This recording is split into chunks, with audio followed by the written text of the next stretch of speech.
Saudara-saudara kaum muslimin rahimakumullah, ini yang pertama. Jadi perbendaharaan surga adalah menyembunyikan sedekah. Orang lain nggak tahu, kita pun nggak pernah ngitung-ngitung. Kita anggap lewat begitu saja, padahal itu deposit akhirat. Satu. Yang kedua, perbendaharaan surga itu apa? Wa kitmanul musibah, menyembunyikan kesulitan. Kadang orang takut menghadapi kesulitan, tapi makin kita merenung, hidup ini kan sebenarnya urusan. Takut sama urusan, ya jangan hidup. Tandanya orang hidup itu kalau punya urusan. Urusan melupakan problem. Problem sering menimbulkan kesulitan. Kesulitan bukan untuk ditakuti, tapi untuk diatasi dan dicarikan jalan keluarnya. Siapa sih orangnya yang nggak pernah sulit-sulit? Makin tinggi status sosialnya, makin gede urusannya. Makin tinggi kualitas imannya, makin berat tingkat kesulitannya. Cuma memang yang namanya enak itu seperti pelangi. Biang lala itu nggak pernah di atas kepala kita, di atas kepala orang melulu. Lo sih enak lo, kata kita. Dia juga bilang yang enak kan lo. Pelangi itu nggak pernah di atas kepala kita. Kata tukang beca, aduh enak ya naik Mercy. Kata tukang beca, apa yang di dalam mobil Mercy? Aduh enak bener tukang beca, di jok ngeringkuk ngorok pules bener. Saya kamar pakai AC sejuk, tempat tidur sutra empuk, alga spring bed, pulak kulik nggak bisa pules kalau belum minum Valium, belum tidur. Enak bener tukang beca, di jok ngorok nggak tahu wetan kulon. Si tukang beca bilang yang di Mercy enak, yang di Mercy bilang tukang beca enak. Inilah enak, nggak pernah di atas kepala kita, di atas kepala orang lain melulu enak itu. Nah, saudara-saudara, yang merupakan perbendaharaan surga itu orang yang bisa menyembunyikan kesulitan, baik pribadi ataupun rumah tangga. Nih terutama rumah tangga yang jadi soalnya. Kadang-kadang kita ini kalau senang, sebaliknya kalau senang kita diam, kalem aja, cuek. Banyak banget duit kita bawaan, diam aja udah. Malah ketemu orang takut. Tapi begitu susah, sekampung tahu. Padahal Nabi mengajarkan perbendaharaan surga itu menyembunyikan musibah, menyembunyikan kesulitan. Kalau enak, cerita sama orang-orang. Kalau nggak enak, rasain sendiri, tekan sendiri, atasin sendiri. Kita kan sebaliknya, senang kita diam, asal lagi susah, paling tidak kita nyari teman buat cerita kesusahan. Siapa orangnya yang nggak pernah susah? Cuma soalnya bagaimana kita mengatasi kesusahan itu sendiri. Begitu juga misalnya kalau orang sudah berumah tangga, itu orang tuanya harus menjadi tempat dia cerita yang enak-enak saja. Yang nggak enak rasain berdua, selesaikan berdua, atasin berdua. Jangan dibalik. Asal senang diam, giliran susah aja. Maknya laporan. Terbalik. Bisa menjaga security informasi. Maka nama bayam keluar diam, malah seluitan. Enak amat lo makan daging ayam. Security informasi.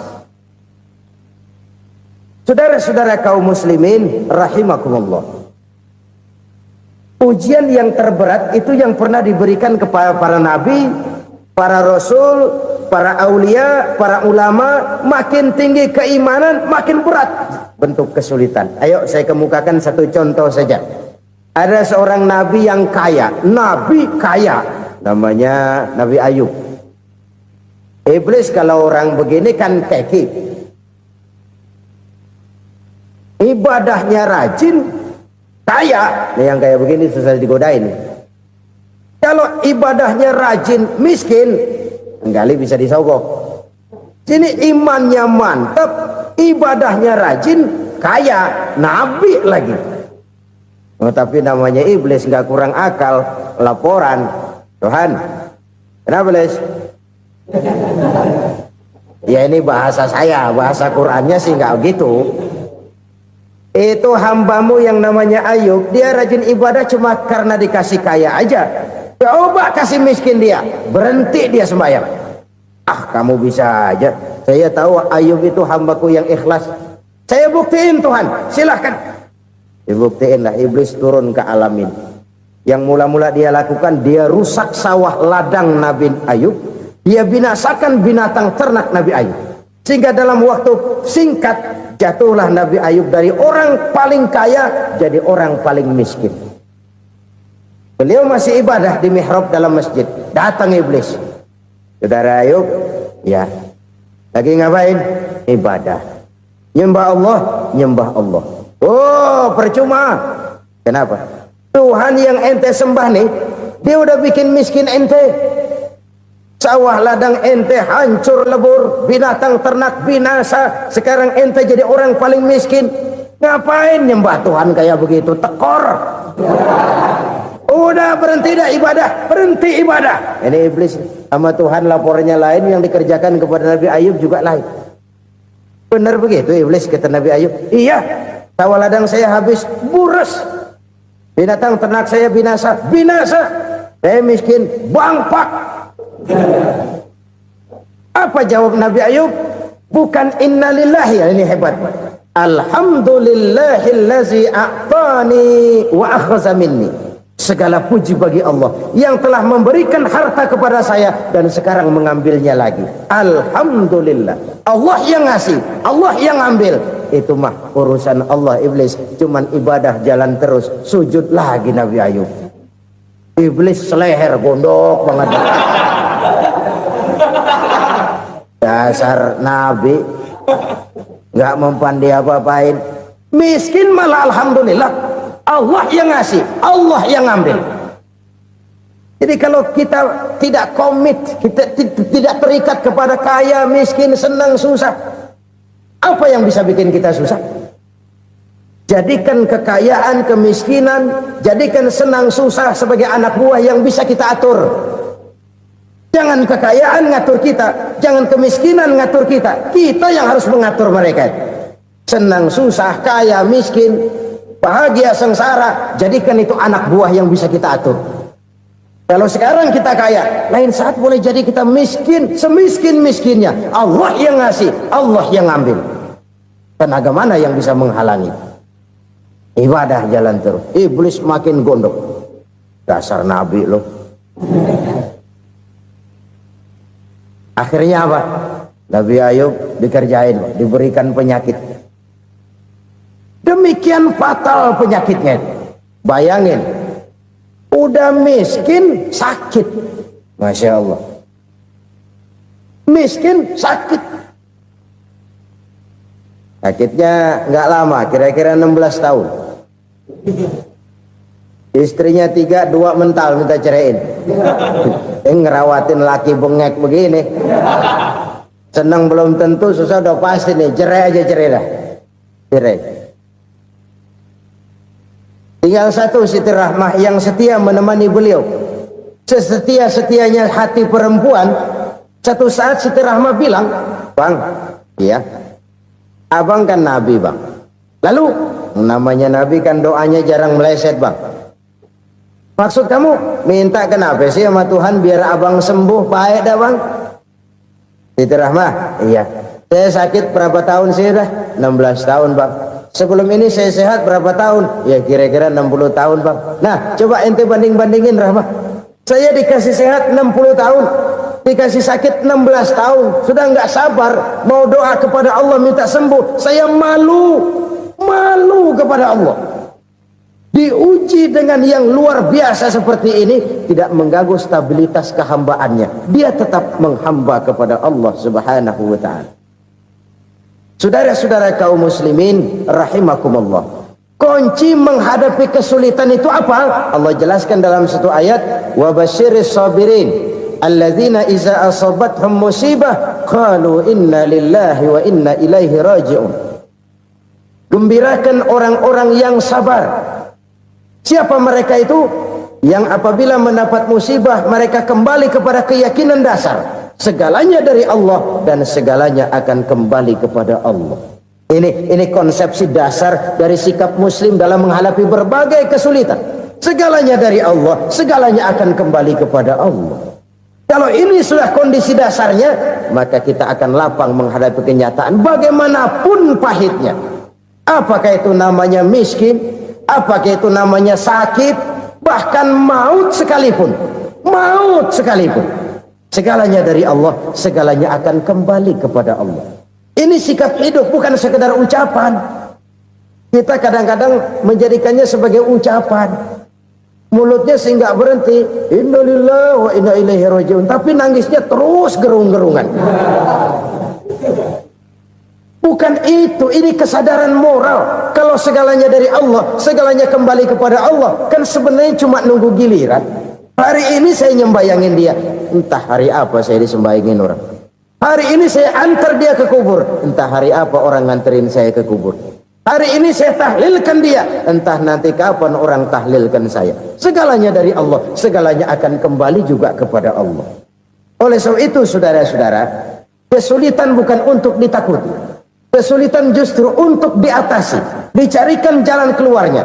Dan tidak ada orang yang tidak pernah mendapat kesulitan. Tidak ada. Semakin tinggi status sosial, semakin tinggi kualitas keimanan, semakin besar juga tingkat kesulitan. Hanya saja bagaimana cara kita mengatasinya. Dan Al-Quran menyatakan, inna ma'al usri yusra. Di balik kesulitan itu pasti ada kemudahan. Roda itu berputar. Karena itu Rasulullah sallallahu alaihi wasallam mengingatkan kepada kita, ta'arraf ilallahi firraha ya'rifka fisyiddah. Ingatlah kepada Allah di waktu kamu senang, supaya Allah ingat kepada kamu di waktu kamu susah. Kalau waktu senang kita ingat kepada Allah, kita susah, Allah tidak akan meninggalkan kita. Tapi kalau waktu senang kita jauh dari Allah, sujud tidak sempat, dengan masjid jauh, ketika senang kita lupakan Allah. Nanti begitu kita susah, Allah lupakan kita. Dan itu menyakitkan. Oleh karena itu orang-orang tua kita dulu bilang, kalau lagi sehat ingat-ingat, lu bakal sakit nanti. Kalau lagi kaya ingat-ingat, satu saat kita bakal jatuh miskin. Bahkan kalau lagi muda ingat-ingat kita bakal tua. Dan yang terpenting, kalau lagi hidup ingat-ingat kita bakal mati. Saudara-saudara kaum muslimin rahimakumullah. Jadi yang kedua yang merupakan perbendaharaan surga, menyembunyikan musibah. Saudara-saudara kaum muslimin rahimakumullah. Hal ketiga yang merupakan perbendaharaan surga adalah wasilatur rahmi. Orang yang suka bersilaturahmi. Sebagaimana yang kita maklum bahwa manusia adalah makhluk yang disebut zon politika. Makhluk sosial yang tidak mungkin hidup sendiri-sendiri. Betapa dan siapapun kita memerlukan orang lain. Bodoh betul manusia kalau tinggal di tengah masyarakat tapi tidak mau bermasyarakat. Merasa hebat sendiri, pinter sendiri, gagah sendiri, kaya sendiri. Mungkin kalau mati juga ngubur sendiri. Jangankan kita di sini, di sorga saja Nabi Adam waktu sendirian bengong melulu, ngondar mandir. Allah tegur dam sepi dam. Ya ini kalau bahasa saya. Iya Tuhan, sepi ini nggak ada coret-corekan pisan ini. Diciptakan Siti Hawa baru anteng Nabi Adam. Itu di sorga. Cobalah. Umpamanya saudara tinggal di Jakarta nih. Kayak bener. Apaan aja di Jakarta punya saudara dah. Jembatan Semanggi ambil. Monas, Buntel bawa pulang. Hotel-hotel ambil semua. Cuman tinggal di Jakarta sendirian, apa enaknya? Betapa dan siapapun kita perlu orang lain. Tidak ada seorang pun yang bisa memenuhi kebutuhan hidupnya secara sendiri-sendiri. Nah, Islam telah menyelamatkan manusia dari ras diskriminasi, mengikat manusia dengan persaudaraan yang berlandaskan kepada akidah. Karena itu dianjurkan bersilaturahmi. Bahkan Nabi menyatakan, man arada ayyubsata lahu fi rizqihi wa yunsa'a fi atharihi falyasil rahimah. siapa yang kepengen diluaskan rezekinya dan dipanjangkan usianya, banyaklah ia bersilaturahmi. Siapa yang kepengen dimudahkan rezekinya, hendaknya ia banyak bersilaturahmi. Kalau banyak teman, kesulitan kan paling tidak ada tempat cerita. Udah susah sendirian, kita pikirin diri, nggak ada tempat tukar pikiran. Cepet banget sama bengek. Dilawan sendiri. Nah, secara makro kita bisa berkata, tidak mungkin ada kemenangan kalau tidak ada kekuatan. Tidak ada kekuatan kalau tidak ada kesatuan dan persatuan. Tidak mungkin ada kesatuan dan persatuan tanpa semangat silaturahmi. Kalau umat Islam mau menang, dia harus kuat. Kalau umat Islam mau kuat, dia harus bersatu. Kalau umat Islam mau bersatu, dia harus membudayakan silaturahmi ini. Bahkan sampai-sampai kata Nabi, kalau bisa cari nilai tambah. Apa? Silman qata'ak. Bersilaturahmilah kau kepada orang yang marah denganmu. Masya Allah, indahnya ajaran agama kita. Orang yang marah pun kepada kita, kata Nabi, kalau bisa bersilaturahmilah kepadanya, kepada orang yang marah itu. Di situ nilai tambah. Cuman jujur nih hadis, ngucapinnya gampang, ngamalinnya yang berat banget. Orang marah sama kita, kita disuruh silaturahmi, ada apa malu? Lu marah, ada gua marahan lagi. Tunggu pikirin. Saudara-saudara kaum muslimin rahimakumullah. Tapi ini yang diajarkan, bahkan ini yang dicontohkan oleh baginda Rasul. Bagaimana begitu mudah, misalnya satu saat Abu Jahal ini ngatur strategi bagaimana bikin Muhammad celaka. Dia gali lubang di depan tempat tidurnya. Dia tutupin daun korma. Terus dia panggil seseorang, ke sini. Kasih tahu Muhammad, pamannya sakit keras, minta ditengokin. Berangkat orang ini ke sana. Muhammad, labbaik. Pamanmu sakit keras, dia minta ditengokin. Baik, saya akan datang menjenguk beliau. Berangkatlah Nabi ke rumah Abu Jahal tanpa prasangka apapun. Abu Jahal udah pasang setil, selimut 3 rangkap setengah dipakai, persis kayak orang meriang. Tapi sembari ngintip dari balik selimut, begitu Muhammad buka pintu, nah masuk perangkap nih. Muhammad jalan menuju tempat pembaringan. Makin lama makin dekat, makin lama makin dekat, makin dekat ke lubang yang dipasang oleh Abu Jahal itu. Dalam hati Abu Jahal, terus dah jatuh, mampus dah lo ini. Mampus lo hari ini nih. Apa yang terjadi? Malaikat Jibril datang. Muhammad, pamanmu cuma pura-pura sakit. Di depan tempat tidurnya ada lubang perangkap supaya kamu jatuh ke situ. Sudah, kamu pulang. Balik kanan Nabi. Sudah hampir jatuh ke lubang, balik kanan, pulang. Bayangin kecewanya Abu Jahal. Muhammad dikit lagi, Muhammad dikit lagi. Enggak paman, saya pulang aja. Emosi bangun dari tempat tidur, enggak sadar kalau lagi pura-pura sakit. Lompat ngejar Nabi, dia lupa dengan lubang yang dia gali. Serak, nyemplung sendiri ke dalam lubang.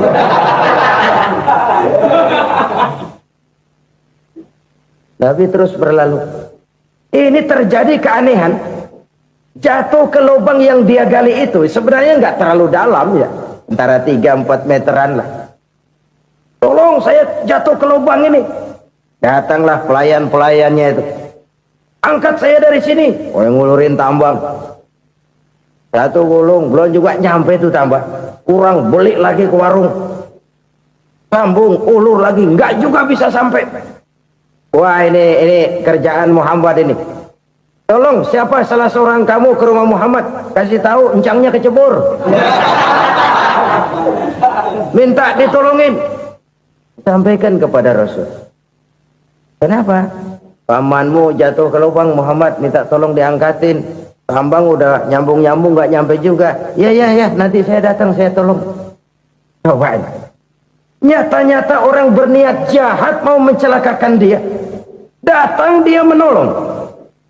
Ini yang disebut air tuba dibalas air susu ya ini. Bukan sebaliknya. Air tuba dibalas air susu. Paman, Kecebur ya? Iya Muhammad, tolong ini. Pegang tangan saya. Nabi ulurkan tangannya, nyampe, dipegang oleh Abu Jahal, diangkat ke atas, sampai atas. Apa kata Abu Jahal? Sihirmu memang hebat Muhammad. Udah ditolongin dikata sihir, yang enak kita kemplang kan itu orang begitu. Urusan apa? Tapi inilah akhlak. Kalau bisa kamu bersilaturahmilah dengan orang yang marah kepadamu sekalipun. Orang marah kita tetap baik. So, kalau kita berbuat baik sama orang yang memang baik, rasanya sih biasa-biasa aja. Orang baik kita baik lagi, ya draw aja, belum ada nilai tambah di situ.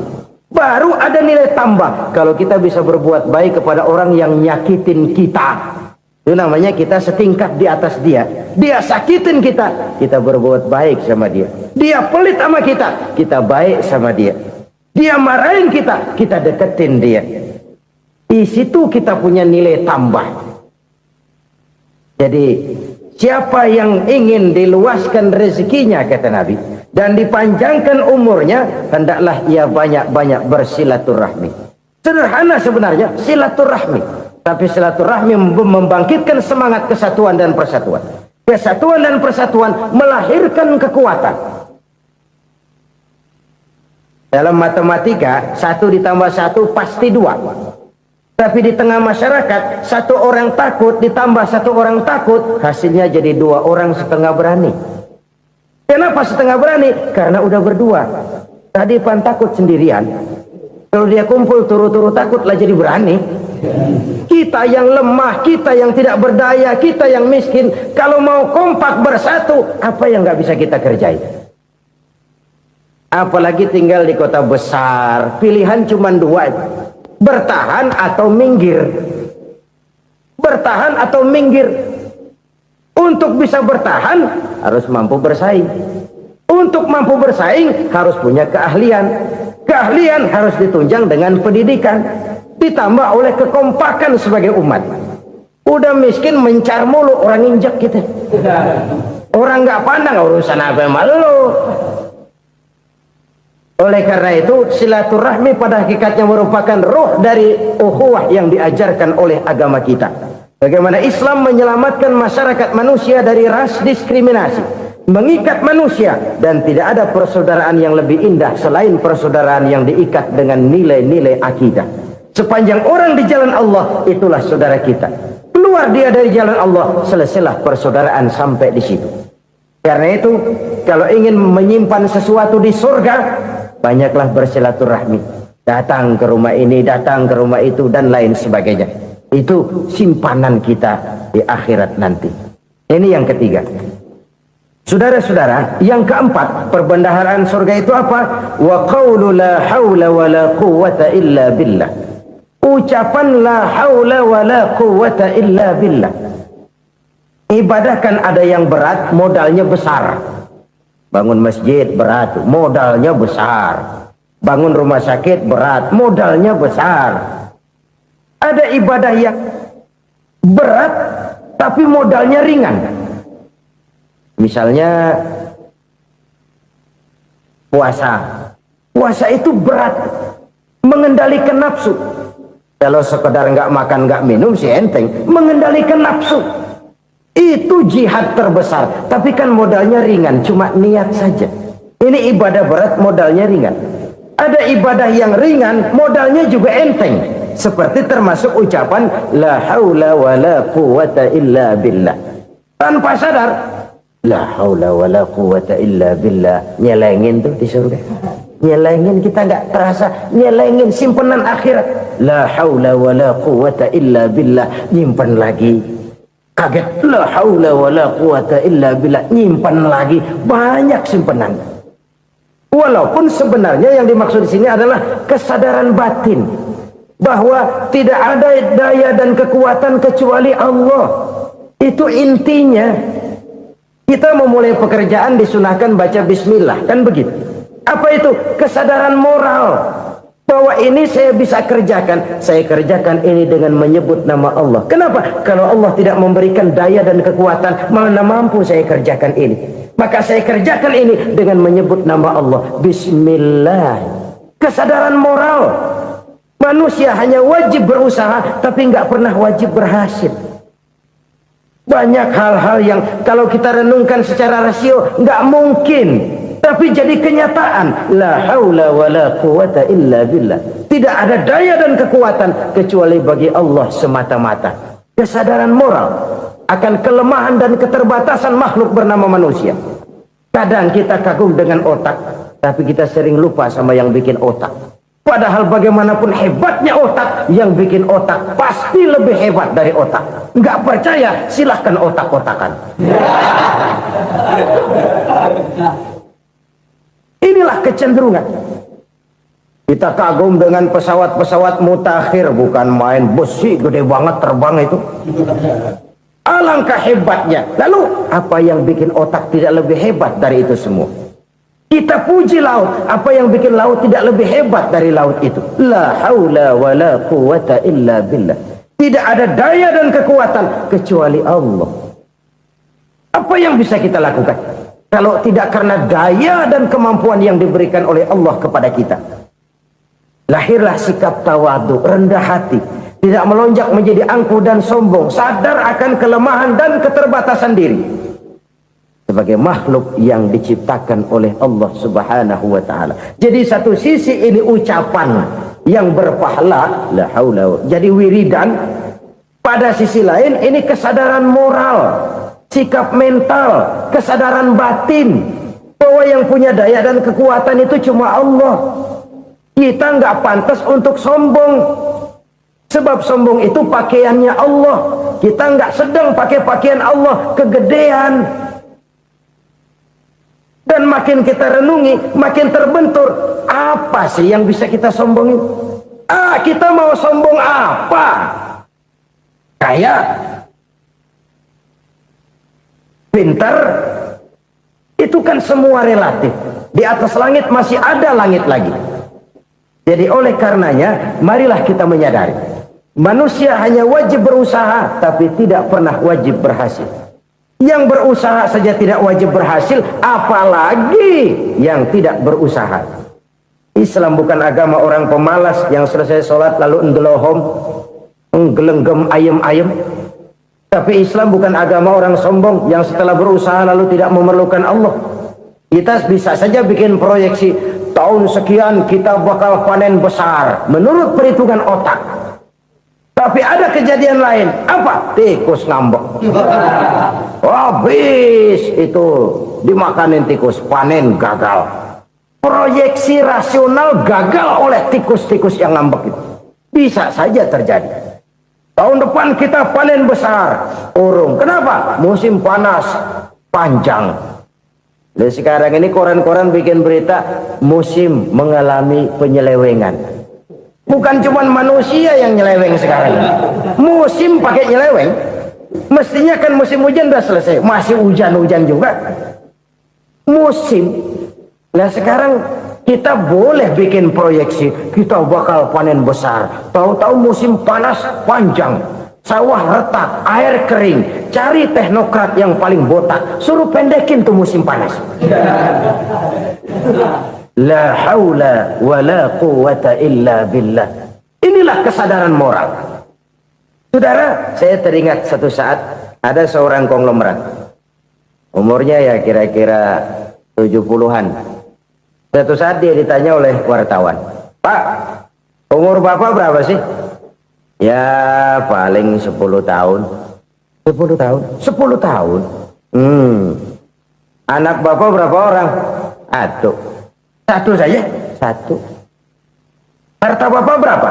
Ya, paling-paling bangsa 7 juta kali. 7 juta? Iya. Pak, kenapa Bapak bohongi saya? Bapak punya buku biografi. Koran-koran, majalah-majalah banyak memuat cerita riwayat hidup Bapak. Saya tahu umur Bapak 70. Kenapa bilang cuma 7 tahun? Saya tahu anak Bapak 8. Kenapa cuma bilang 1? Saya tahu harta Bapak miliaran, mungkin triliunan. Pabrik di mana-mana, bank di mana-mana. Kenapa bilang uang Bapak cuma 7 juta? Nah, kata si konglomerat tadi, kamu benar, nak, kamu benar. Umur saya kalau jumlahnya memang 70 nak. Cuman ingat-ingat saya baru 7 tahun terakhir ini saya sujud. Baru 7 tahun terakhir ini saya berusaha dekat dengan Allah. Saya laksanakan perintahnya, saya jauhi larangannya. 7 tahun inilah rasanya yang ada nilainya di hadapan Allah. Yang 63 tahun matong, kelabu, kelam umur gue. Habis untuk maksiat, untuk munkarat. Maka ketika ditanya tadi, umur saya 7 tahun itu. Oh begitu Pak. Oh iya. Lalu anak Pak. Anak Bapak kan 8. Kenapa bilang cuma 1? Nah, kalau jumlah hitungannya memang anak saya 8. Tapi dari 8 orang ini rasanya cuma 1 nih yang bakal jadi buah hati, belahan jantung, pelanjut cerita, penerus sejarah, bakal jadi anak soleh yang akan mendoakan saya. Cuma 1 rasanya anak saya ini yang bakal jadi buah hati saya, besar-besaran saya, yang akan mendoakan di kubur saya, yang akan mendoakan di akhirat saya. Yang 7 orang mana? Masya Allah, yang satu tenggeng, yang satu nyekek botol mulu, yang itu nggak karu-karuan.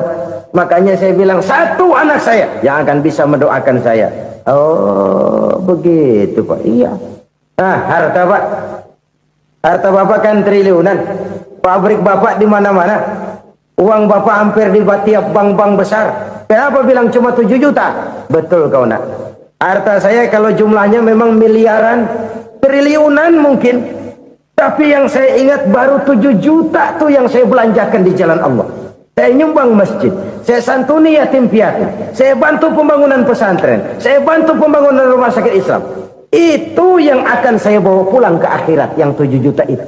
Yang triliunan itu nanti akan diperebutkan oleh anak-anak saya sebagai waris saya. Jadi harta saya 7 juta itu yang bakal nemenin saya di akhirat, yang akan saya bawa pulang jadi teman saya. Saudara-saudara kaum muslimin, jangan-jangan orang tua itu adalah kita-kita ini. Jangan-jangan kita-kita ini adalah orang tua itu. Jangan-jangan itu potret dari diri kita masing-masing. Dari sekian umur yang diberikan Allah, berapa tahun yang ada nilainya di hadapan Allah? Dari sekian anak-anak yang merupakan amanah, berapa yang akan mendoakan kita sebagai orang tuanya menjadi anak soleh? Dari sekian banyak harta yang diberikan Allah, berapa yang akan kita bawa pulang menghadapnya nanti, yang kita belanjakan di jalan Allah? Ini sebuah potret kehidupan. Karena itu kita kembali kepada la haula wa la quwwata illa billah. Kita wajib berusaha, kita wajib berikhtiar. Selebihnya segala daya dan kekuatan hanya milik Allah saja semata-mata. Satu kesadaran batin dari setiap pribadi muslim. Setelah ia berusaha dan berikhtiar, ia menyerahkannya kepada Allah Subhanahu wa ta'ala. Jadi satu sisi ini merupakan wiridan ucapan yang mengandung pahala, pada sisi lain ini merupakan sikap batin dari seorang muslim di dalam ia menghadapi realitas kehidupan ini. Saudara-saudara kaum muslimin rahimakumullah, kalau ini kita jadikan satu basis kehidupan, maka ini akan menyelamatkan manusia dari kemungkinan tergelincir menjadi orang yang lupa diri dan lupa darat. Sebab itu Imamul Ghazali berpesan, jadidis safinah fa innal bahra amiq wa khuziz zad fa inna safara ba'id wa khaffifil hamla fa innal hamla sadid. Perbarui selalu kapalmu karena lautan sangat dalam. Bawa bekal yang banyak karena perjalanan ini sangat jauh.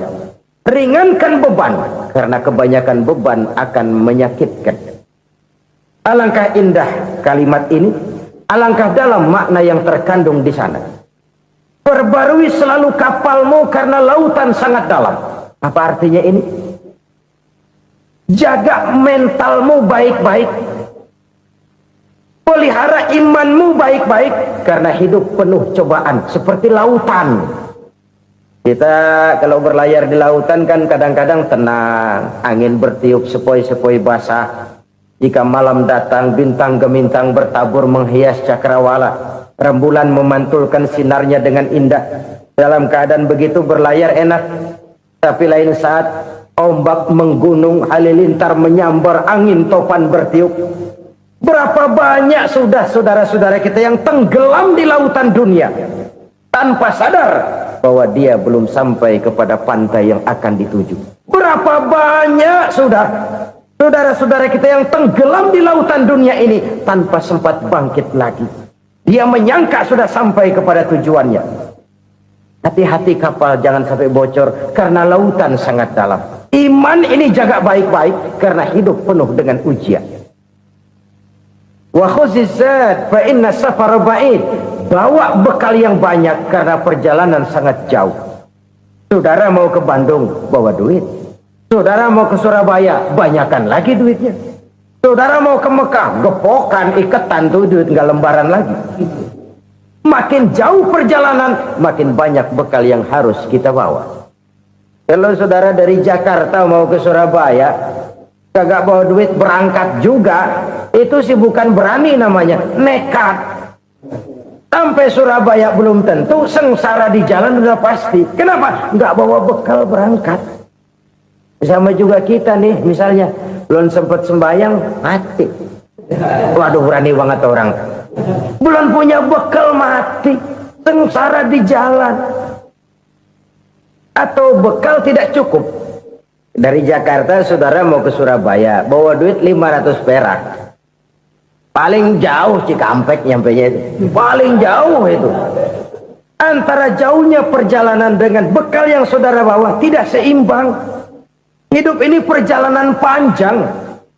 A walking tour. Dimulai dari alam arwah. Sebelum jasad diciptakan, roh diciptakan lebih dulu. Dari situ pindah ke alam rahim. Dari alam rahim pindah ke alam dunia. Dari alam dunia pindah ke alam barzah. Baru menuju akhirat. Satu perjalanan panjang. Kalau bekal tidak bawa, sengsara di jalan. Bawa bekal yang banyak karena perjalanan ini sangat jauh. Wa khaffifil hamla, ringankan beban karena beban itu cuma akan menyulitkan. Kalau bekal itu sih keperluan, tapi beban nggak kita perluin, cuma ngeberat-ngeberatin. Apa ini beban? Dosa. Kecurangan, kebatilan, kezoliman, ketidakadilan, kesewenang-wenangan. Itu akan jadi beban kita di akhirat. Alangkah celakanya, perjalanan panjang, bekal tidak bawa, beban kelewat banyak, alamat sengsara di jalan. Pahala tidak ada, dosa berlipat ganda. Na'udzubillah, summa na'udzubillah. Kalau kita rangkum nasihat Al-Ghazali dengan kisah si konglomerat tadi, kita akan mengambil kesimpulan. Pertama, bekal terbaik dalam menghadapi gejolak kehidupan ini tidak lain adalah iman. Yang kedua, pahala dan dosa. Dua hal kontroversial. Pahala adalah bekal, dosa adalah beban. Tapi kita sekarang kan tidak begitu terangsang kepada yang abstrak. Orang berlomba mencari yang konkret-konkret saja. Yang real. Kalau memang dosa, benjol dong. Kira-kira begitu.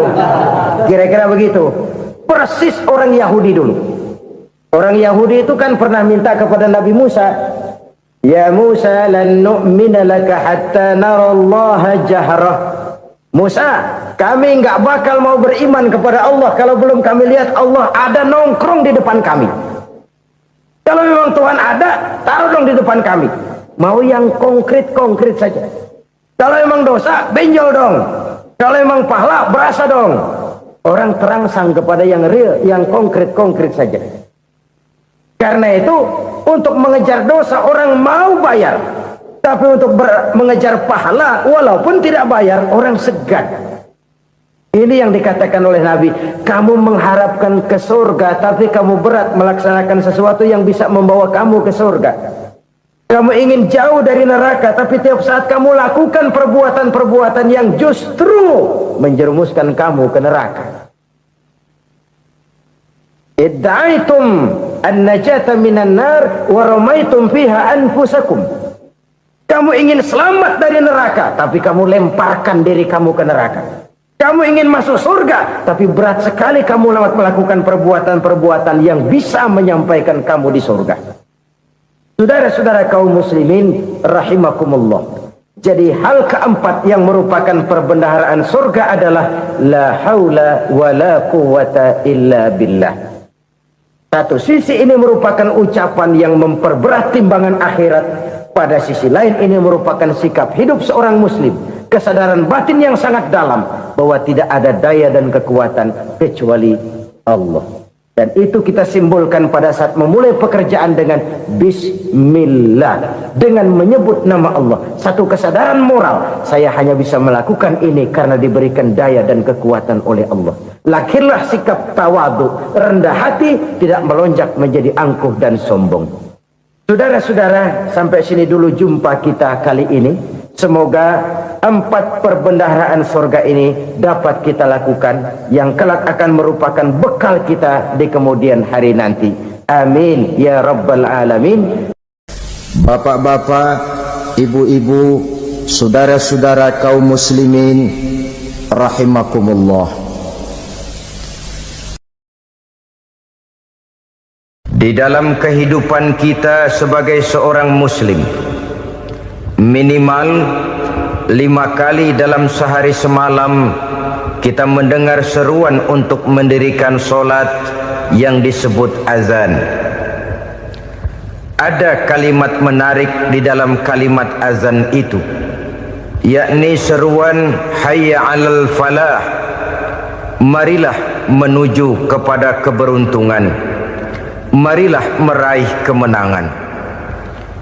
Seruan ini adalah kecenderungan dari setiap manusia, apapun warna kulitnya. Artinya, setiap orang dalam hidup selalu ingin meraih dan mencari kemenangan.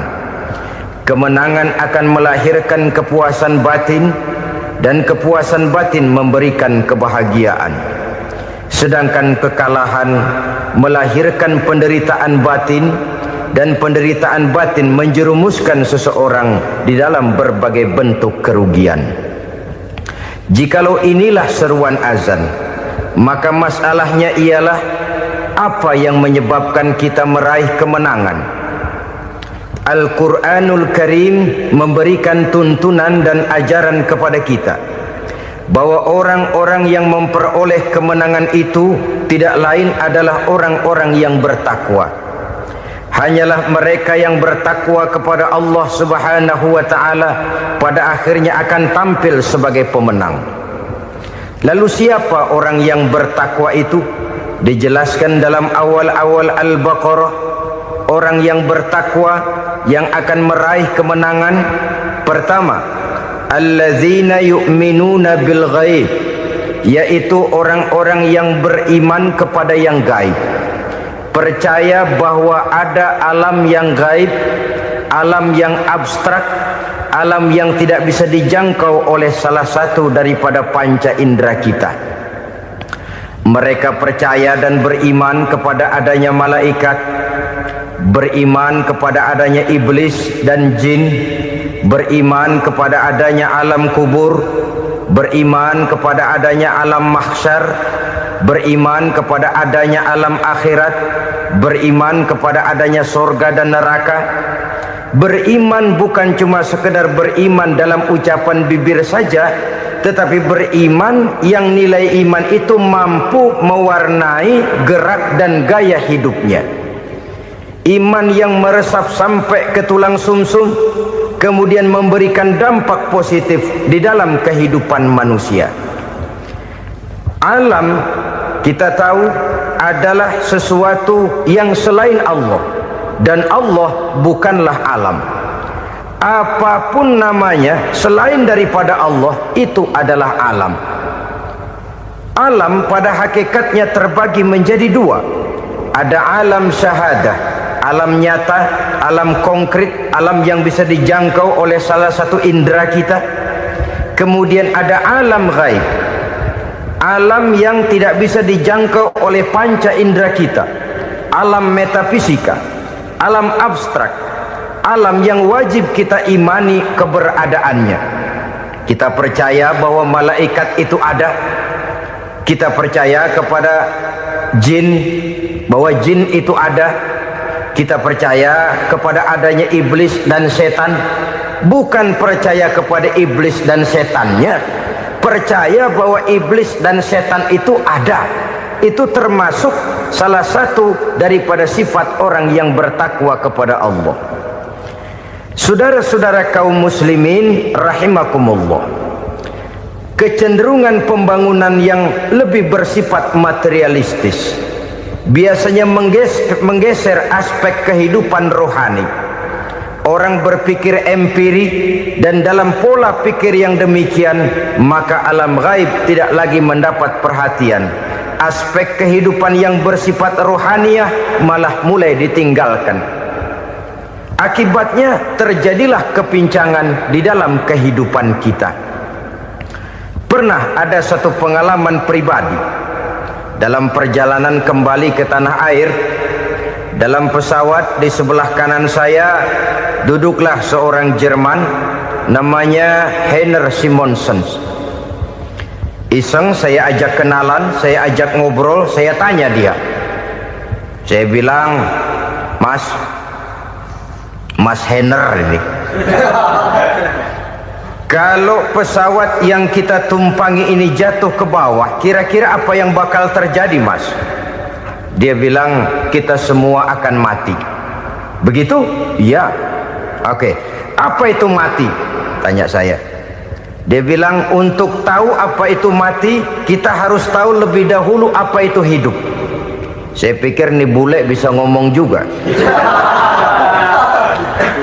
Baiklah kata saya. Apa hidup menurut Anda itu?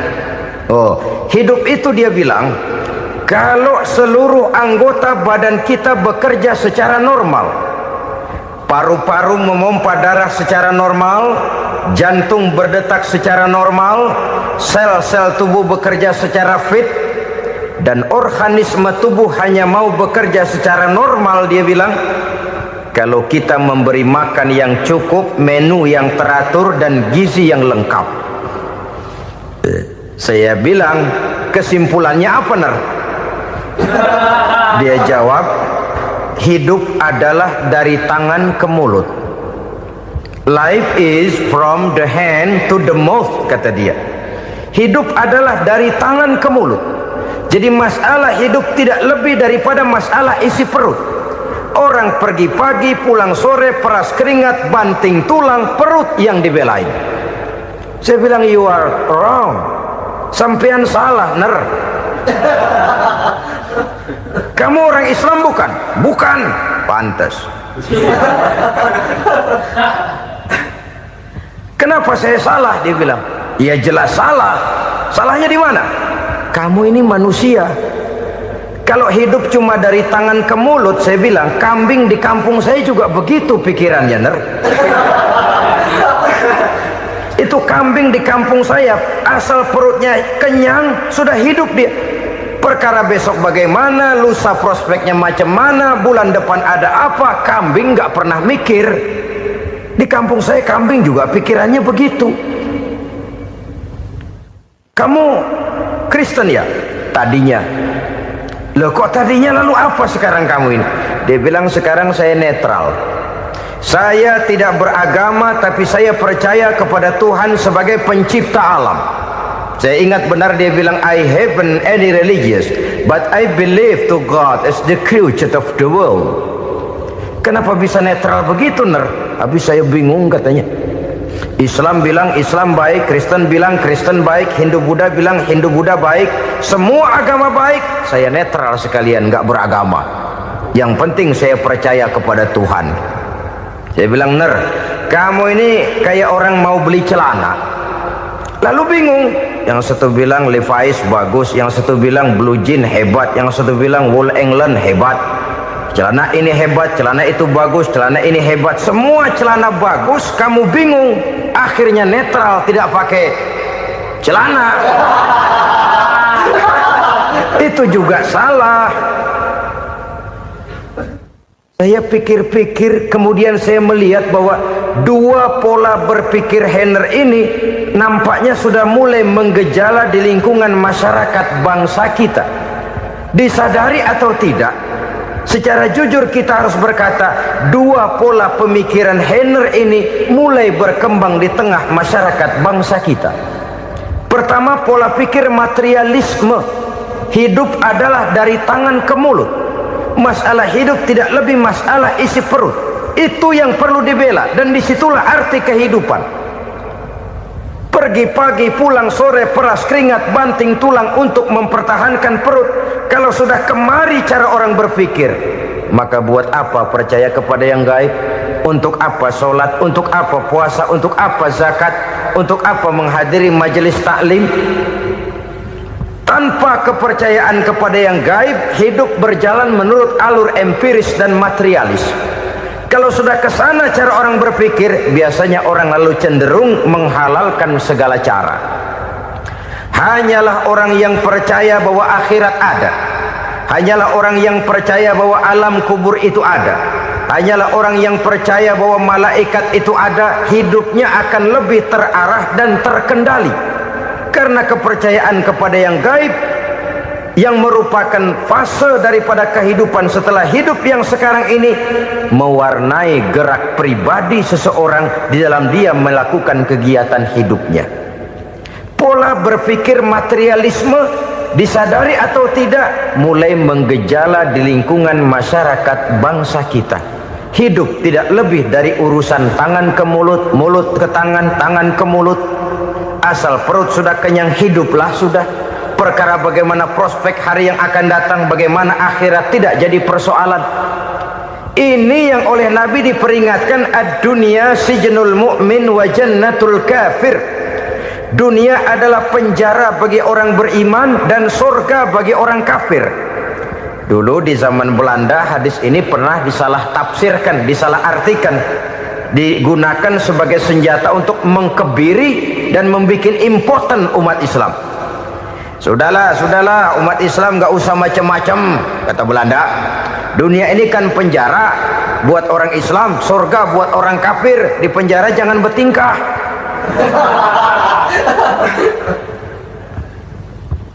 Pengertiannya tidak begitu. Dunia adalah penjara bagi orang mukmin. Artinya dalam kehidupan dunia seorang mukmin tidak bebas memperturutkan hawa nafsunya. Di penjara hawa nafsunya itu. Sebaliknya surga bagi orang-orang kafir. Buat orang kafir, surgalah dunia ini. Mereka bebas memperturutkan hawa nafsunya, dilarang tidak terlarang, dicegah pun tidak tercegah. Mereka hidup menurut alur bisikan nafsu mereka sendiri. Kemudian bila ajal datang, maut merenggut nyawa, selesailah surganya sampai di situ. Maka bagi orang-orang yang tidak percaya kepada adanya akhirat, kepada adanya alam gaib, surganya sebatas umurnya. Sekali lagi, surganya sebatas umurnya. Bila umur selesai, ajal pun datang merenggut nyawa, selesailah sudah surganya sampai di situ. Alangkah pendeknya perjalanan orang-orang yang tidak percaya kepada alam gaib ini. Bagi kita mukmin, jikalau kita mampu memenjarakan hawa nafsu, kita bisa bahagia di dunia ini. Dan Islam memang tidak menyuruh kita sengsara di dunia. Raih dunia, kejar dunia, gapai dunia sebagai alat untuk mencapai kebahagiaan di akhirat nanti. Hidup adalah satu perjalanan panjang yang terbentang sejak kita terlahir dari alam rahim sampai kepada alam akhirat nanti. Andai kata kita gagal meraih kebahagiaan di dunia, toh kita masih punya akhirat. Tapi jangan jadi dalil yang melemahkan semangat. Biarin dah kita di dunia kebelangsak, yang penting akhirat. Akhirnya dunia benar-benar kebelangsak. Bagaimana dunia ini bisa kita raih, dan bagaimana meraih dunia untuk menunjang kepentingan akhirat nanti. Yang kedua dari pikiran Henner yang saya lihat menggejala di lingkungan masyarakat bangsa kita, timbulnya manusia-manusia netral. Seolah-olah Tuhan yes, agama no. Sama Tuhan percaya, agama ogah. Tuhan ngangguk, giliran agama godeng. Padahal hampir dalam setiap ayat dalam Quran, kata-kata amanu biasanya bergandeng dengan wa amilus shalihat. iman dan amal soleh. Ini sebagai isyarat Tuhan dan agama jangan pernah dipisah-pisah. Apabila kita bertuhan, maka kita harus beragama. Apabila kita beragama, maka agama itu harus bersumberkan dari Tuhan yang kita imani itu. Tidak mungkin kita pisah, Tuhan yes, agama no. Sama Tuhan percaya tapi agama bikin sendiri. Sembayangnya cukup bengong 2 jam madep ngulon.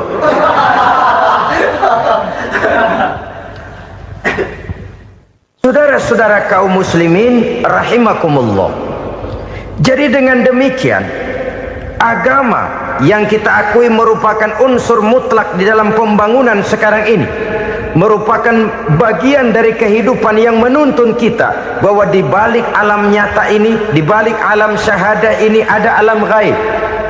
Dan mudabbir, murabbi, yang mengatur, yang menguasai, yang memelihara baik dia alam nyata, baik dia alam gaib, tidak lain adalah Allah Subhanahu wa ta'ala.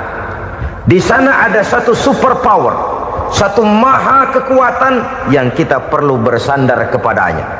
Sebagai makhluk nyata yang hidup di alam nyata, berbuatlah secara nyata sebagaimana harusnya kita berbuat. Karena Islam jelas bukan agamanya orang pemalas. Islam jelas bukan agamanya orang yang mengajarkan setelah selesai sholat boleh duduk, nggelenggem ayam-ayam, ndelohom, menghitung bintang di langit sambil menunggu keajaiban. Tidak.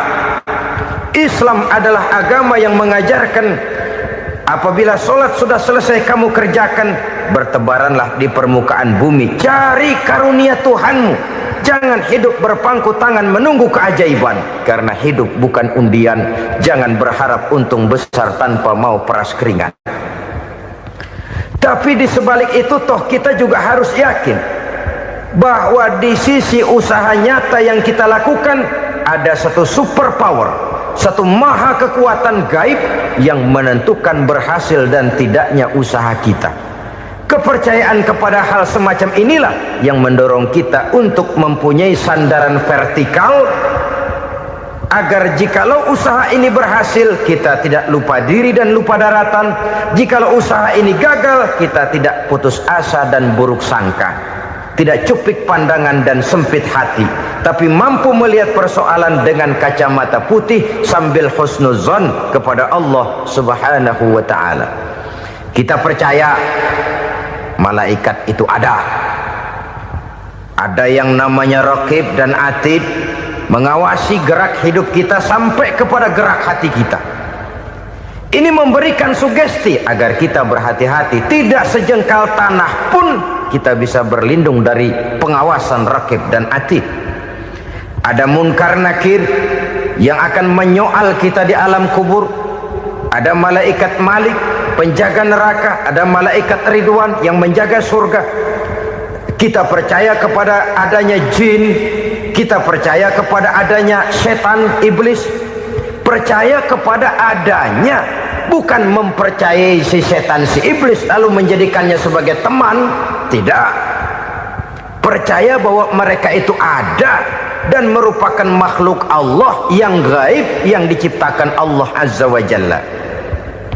Kepercayaan kepada alam gaib memberikan motivasi terhadap gerak lahir manusia, sehingga dengan motivasi kepercayaan kepada yang gaib, gerak lahir jadi lebih terarah, jadi lebih terpelihara. Pernah seseorang bertanya, "Pak, apakah adanya akhirat bisa dibuktikan secara ilmiah?" Saya bilang tidak bisa, tidak bisa. Kenapa? Karena yang berangkat nggak pernah pulang kemari lagi. Kalau dia pulang kemari bisa kita tanya bagaimana enak di sono. Cuma secara moral saya katakan, lebih beruntung orang yang percaya kepada akhirat daripada yang tidak. Sekarang saudara percaya akhirat ada, lalu saudara baik-baik di dunia, sholat, puasa, zakat, menolong orang lain, menebarkan kebajikan. Saudara mati. Andai kata akhirat tidak ada, toh dalam hidup saudara sudah berbuat baik, paling tidak nama saudara akan dikenang sebagai orang baik. Sebaliknya, saudara percaya, kata saya, bahwa akhirat tidak ada, lalu hidup semau-maunya, tenggelam dalam maksiat dan munkarat, menentang Allah, tidak mau ruku dan sujud, lalu saudara mati, kemudian akhirat ada, ayo mau apa? Bekal tidak punya. Jadi secara moral lebih beruntung orang yang percaya kepada adanya akhirat daripada yang tidak percaya. Dan itu alam gaib yang tidak bisa dibuktikan secara eksat. Jangankan untuk membuktikan seperti itu, dalam kehidupan sehari-hari saja yang kita rasakan tidak selalu berbentuk toh. Angin, bagaimana sih bentuknya angin? Kita tidak tahu. Merah, buktinya kalau dikerok merah. Yang merah itu kulit, yang kulit kita bukan anginnya. Sakit, rasa sakit itu ada, tapi bagaimana bentuk sakit kita nggak pernah tahu. Kalau kita makan cabai pedas, bagaimana bentuk pedas itu tidak ada, tapi rasa ada. Bentuk pedas hijau, cabenya bukan pedasnya.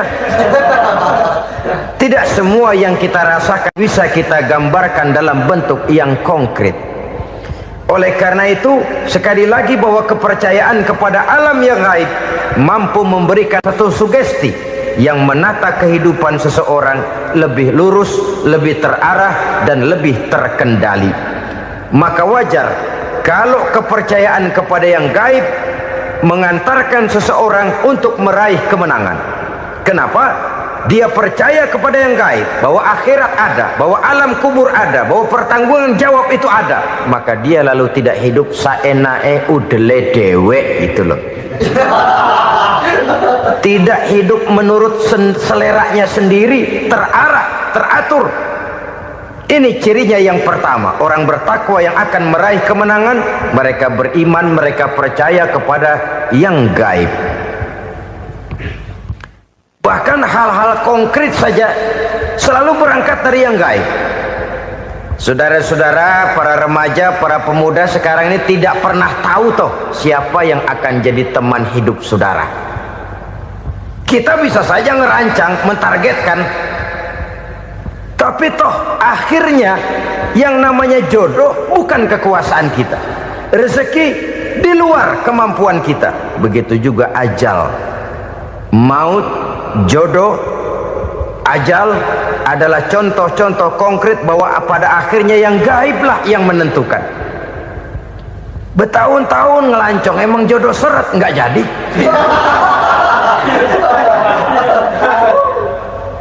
Begitu kenal baru setengah malam nginep ditangkap hansip kan. Hal-hal semacam itu kadang-kadang kita berpikir suuzon, gilet, perempuannya cakep banget, lakinya rebek amat. Memang begitulah jodohnya. Memang begitulah jodohnya. Saudara hadirin ma'asyiral muslimin yang saya hormati, jadi hal-hal yang konkret saja kita yakini sepenuhnya ditentukan oleh satu superpower yang gaib itu tadi. Dari sanalah segala ketentuan itu berangkat dan kesanalah segalanya akan kembali. Maka kepercayaan kepada yang gaib meluruskan gerak hidup seseorang dan itu akan mengantarkan dia kepada meraih kemenangan. Satu. Yang kedua, wa yuqimuna shalah. Orang bertakwa yang akan meraih kemenangan itu adalah orang-orang yang mendirikan sholat. Kenapa sholat mengantarkan orang untuk meraih kemenangan? Yang jelas, inna sholata tanha anil fahsya'i wal munkar. Sholat mampu mencegah manusia dari perbuatan keji dan munkar. Banyak filsafat hidup yang terkandung di dalam sholat ini. Sejak kita wudhu sampai kita menghadap ke arah kiblat, sampai kita melakukan gerak-gerak sholat, bacaan-bacaan yang ada di dalam sholat, lalu sampai kepada mengucapkan salam. Banyak filsafat hidup yang terkandung di dalam sholat. Umpamanya saja, setelah takbiratul ihram mulai kita dengan sholat dalam posisi berdiri, diajarkan dalam kitab-kitab fikih agar kita melihat ke arah tempat sujud. Ini kan filsafat kehidupan. Kalau kamu sholat dalam posisi berdiri, lihat tempat sujud. Jangan sholat mata jelalatan, sebab nanti bisa mengurangi kekhusyuan. Jadi wajar kalau yang dikatakan bahwa yang paling afdol adalah shaf yang di depan. Kenapa? Secara harfiah pengertiannya akan lebih mengundang kekhusyuan. Kenapa? Kalau kita di shaf paling depan di masjid umpamanya paling banter kita lihat tembok. Tapi kalau kita shaf di tengah atau di belakang, orang-orang di depan kita pun akan kelihatan. Yang bajunya loreng, yang bajunya genggang, yang bajunya macam-macam. Kita lihat, kadang-kadang kita pikirin, ada yang bajunya bolong. Kita sholat tapi dalam hati, nih orang bajunya robek yang nggak tahu apa. Ada saja hal-hal yang mengusik kekhusyuan kita. Oleh sebab itu diajarkan dalam posisi berdiri, lihat, arahkan pandangan matamu kepada tempat sujud. Ini kan filsafat kehidupan. Maksudnya apa? Kalau lagi diri lihat dong